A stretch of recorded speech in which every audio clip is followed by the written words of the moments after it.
What does it take to create a vibrant, thriving life? First, the sad news is that Thoreau was right. Most people are leading quiet lives of desperation, lacking in meaning, fulfillment, and vitality. But we choose more. We choose to create extraordinary lives.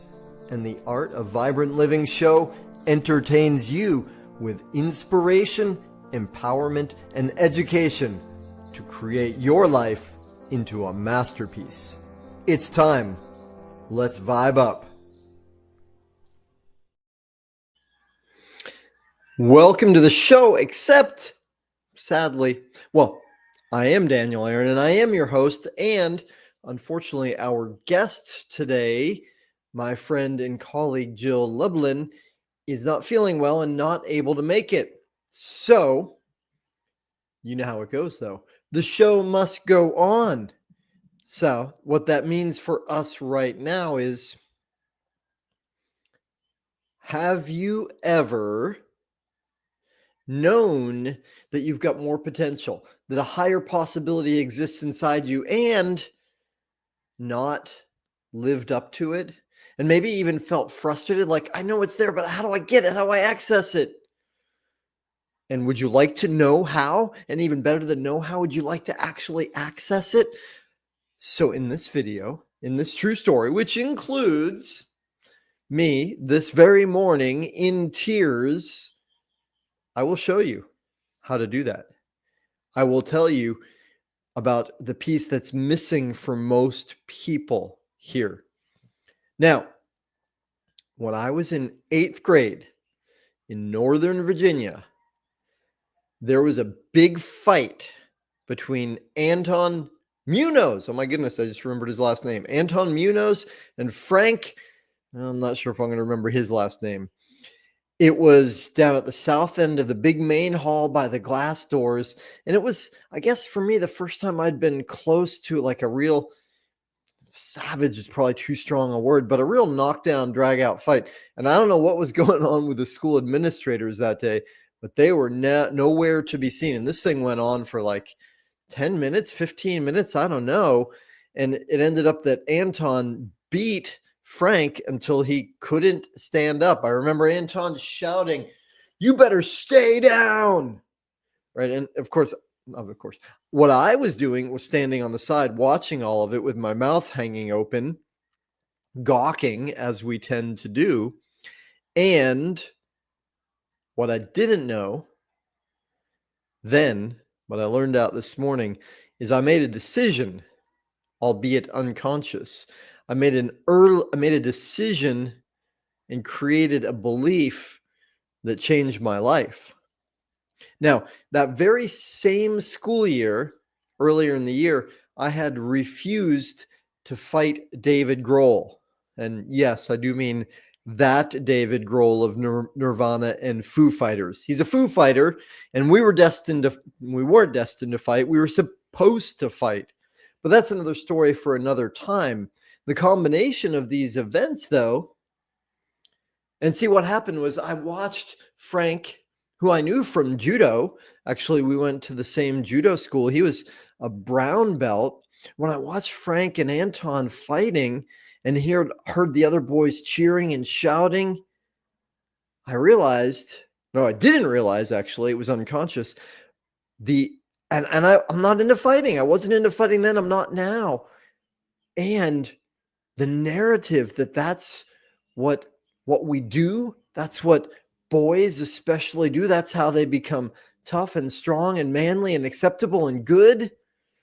I was really strong. So my conclusion, again, albeit unconscious, was I'm not that. So what does this have to do with anything now? Well, I was just starting my judo life at that point, and I went on, and despite me being a fat teenager and out of shape, eventually I got decent, and then in my 20s, I'd lost some weight and actually started winning competitions and eventually got my black belt. However, now, today, if I tell you how many years later, you'll be impressed. that I'm still standing. No, I don't know. Whatever it is, 40 years later, something like that. This morning, I am in the midst of my self-creation process. What does that mean? Self-creation process. Okay, let's break it down. Super simple. Super, super simple. I go into depth in this other places. You and me and everyone, we have two selves. We have the part, which Phil Stutz calls part X. Part X is lazy and doubtful and scared and selfish and complains, and you get the idea, right? And we all have access to part X. We all have access. Everybody does. We also all have what I call a supreme self, right? And that is you at your best, at your highest, full of love and courage and generosity and gratitude, right? That's you, free of part X. And we all have both.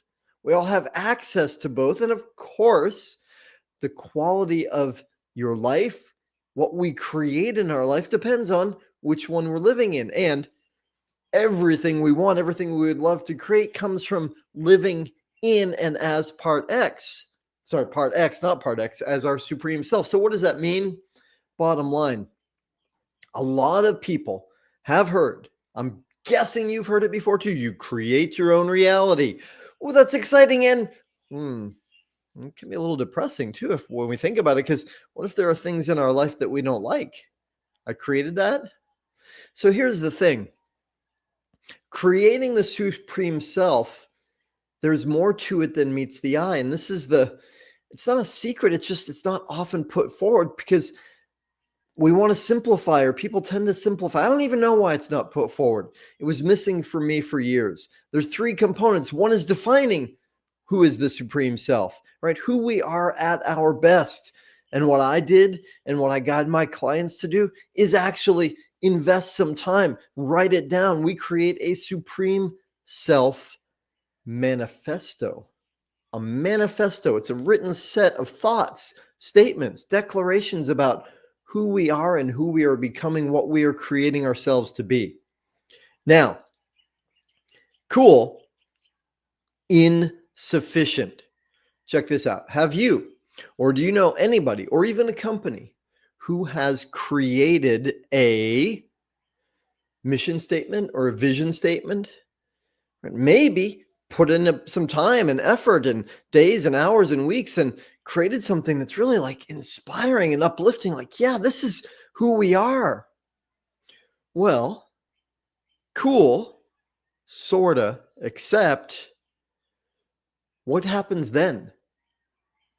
Most of the time, what happens then is, technically speaking, diddly squat, right? Maybe the company or the person types it up or gets it graphically produced, frames it, puts it on the wall, or maybe it's in a drawer. And then 6 months later, who is that? What's on that statement? What is that vision?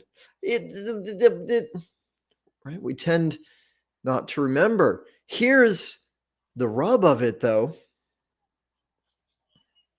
We know it's possible, right? We imagined it, right? When Napoleon Hill said, whatever we can conceive, we can achieve. So if we could see it, imagine it, write it down, it's alive.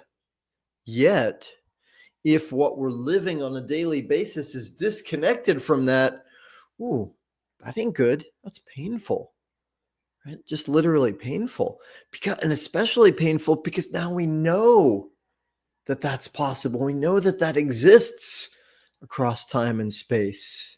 So the second component of creating our supreme self, right? Yeah, define it, write it down. That's good. Make a manifesto. Yes. And yours is different than mine. Everybody's is unique, right? We all have our dharma and our ikigai. Write it down, create your manifesto. And number two component that's absolutely essential and often missing: activation and cultivation. Activation and cultivation means on a daily basis connecting to that, doing something with it, not just knowing it's there. And what does that look like? Well, it's different for everybody. What I do and what I guide my clients to do is every day use it. Use that manifesto, right? One of the things I speak every day, and I speak all of the declarations in my manifesto, I write also. One of the things I speak is I use this manifesto to create my supreme self now. Abracadabra. Abracadabra, what does it mean? From the ancient Aramaic, through speaking, I create. As I speak, I create. Now, so every day we have a process. It's the cornerstone. It's the essence. It's one of the first things in the day to create our supreme self. Why leave it up to chance? Because guess what? The part X, it's got a lot of momentum for most of us, right? We've got a lot of messages that confirm it. It's for a lot of us, it's habitual. So to live as the supreme self, to create that, takes some consistency. It takes some effort. So now, here it is for this morning. Let me open up a little bit and give you a deeper detail of this. This morning, well, so here's one of my declarations. I am astounding authenticity, empty of exaggeration or need to impress. I am real. I'm astounding authenticity, empty of exaggeration or need to impress. I am real. And so what happens for us when we speak or write, or sometimes even if we listen to, when we become aware of those declarations, who our supreme self is, just a component of that supreme self, then one of two things happen. We either get a response in our body, which is like, yeah, I am that. And maybe we collect some evidence like, yeah, you know what? Yesterday I did that. Last week I did that. And it gets stronger. The supreme self gets stronger. Or flip side, we go, I'm not that. Right? And then what happens? Well, in normal life, we just revert, we snap into our part X self. However, when we are in a conscious process, activation and cultivation, what happens instead? This is what happened for me this morning. I am astounding authenticity. Snap.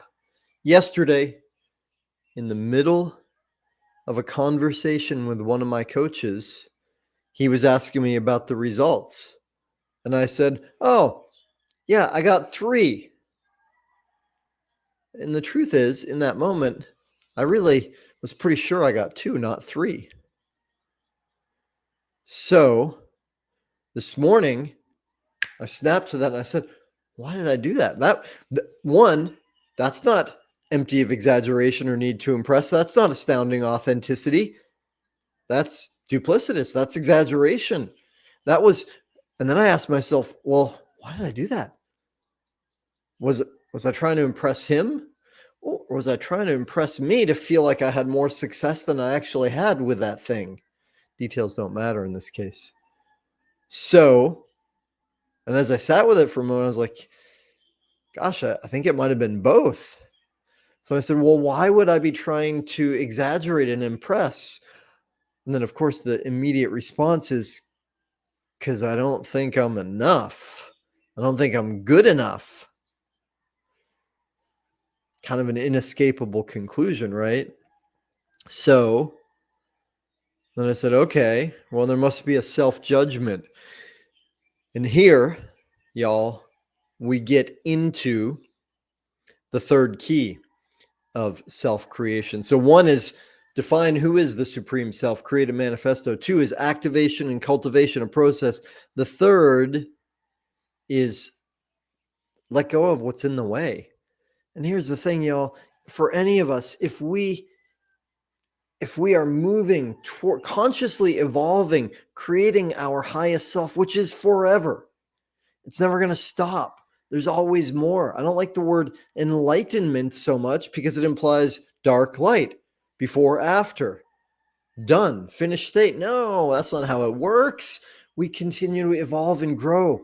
We're here to experience and create more freedom and love and vibrancy. That's who we are.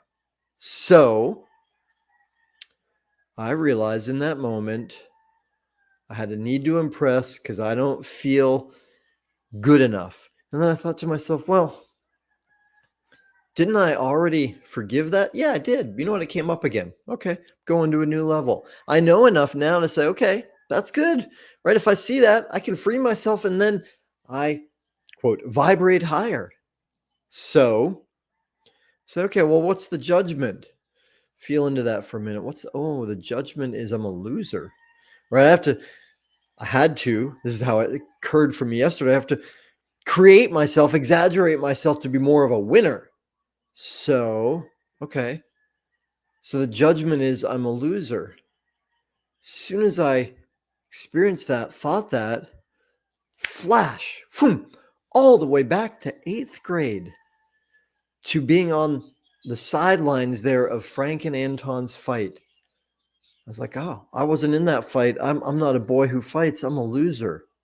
So then I do the process. And by the way, we're going about 1 foot deep into topics that are extremely profound. I'm making it simple. If you want more info, reach out to me, send me a message, drop a comment, email me. I'm happy to refer to you other things on this. We can speak. I'd love to get to know you. So the process, super simple version, quick version. Feel. I forgive myself for judging myself as a loser. Yeah, I can feel emotion come in this moment as I do it. And when I did it a few hours ago this morning, tears, sobs. Whew. And as much as anything, it's like, wow, I was really hurting myself with that judgment. That hurt. So, and here's what happens, y'all, when we forgive, not just in our heads, but when we forgive in our hearts and our bodies, when we feel the pain and then also connect to the innocence, we didn't know any better, then something moves, something shifts, a space opens up, right? It might not be forever, right? Because I've forgiven myself for judging myself as a loser before, but in this moment, a space opened up again. And in that space, there is possibility.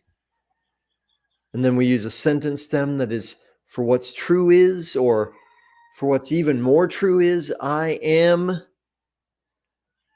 And those, what comes then, what we create or comes to us as a gift, the words that follow that finish that sentence, those become the seeds of the manifesto, right? Because when we're freed up from this, right, and this is the reason in my book here, I chose this as the cover, which my daughter did the design for, right? It's because a hot air balloon, right, it goes up naturally, right? If it's got the whatever the right gas is in it, how does it stay down? It's tethered, right? It's tied to sandbags, to weight. So when we forgive ourselves, we cut the sandbags, we release the weight, and then we go up, naturally go up. So that's how it works.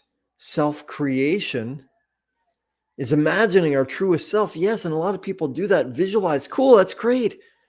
Then they miss the activation and cultivation, the second part.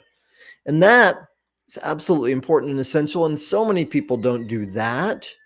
Yet at the same time, part of why they don't do that is because it's painful, right? Because to activate and cultivate means to confront, right? My coach, John Patrick Morgan, describes it as being like a psychological exfoliant, right? If we activate and work with that truest self, that vision of ourself, if we do that on a regular basis, that other stuff's going to come up and it doesn't feel good. Here's the great part though, y'all. It doesn't feel good for a moment, not long. So this morning, I cried, I sobbed, but just for a couple moments. And then I got to the other side of it and I'm freed up and I discover something new about who I really am and what I'm creating. This, my friend, is the art of self-creation. It's available to you. And I share this with you because you deserve it. And not only do you deserve to live as your supreme self, we want it. The world wants it. That's how we make a change. Y'all, thank you so much for tuning in. We will be back next week for a regular show, and I'll update you when we reschedule with Jill. Thanks so much, y'all. I love you. Mahalo for tuning in to the Art of Vibrant Living show, y'all. I'm Daniel Aaron, and may you live with great vibrancy.